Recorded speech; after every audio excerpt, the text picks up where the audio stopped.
First Chronicles 12 tells how the mighty men of valor from all the different tribes all came together to make David king. When defectors from Saul come to him, he welcomes them with the warning that if they are there to betray him, may God rebuke them.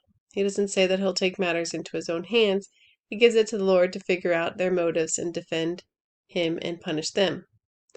The Spirit clothes one of the defectors, and he declares their loyalty.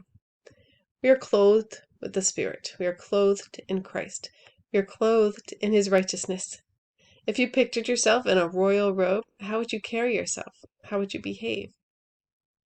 These men of valor could take on 100 men or 1,000.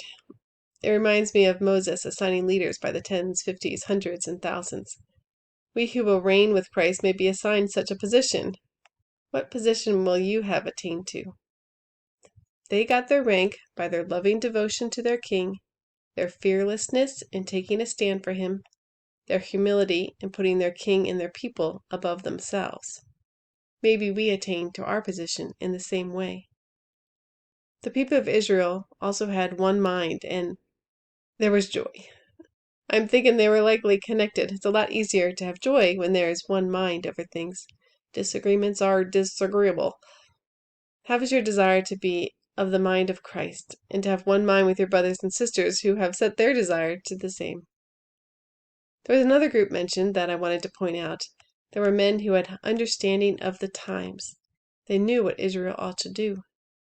God has wise men and women. In Christ there is no male or female. God reveals his thoughts to men. May we be quiet and still long enough to let him speak, that we may know the what to do, to be able to lead others wisely, so there may be joy and rejoicing among his people.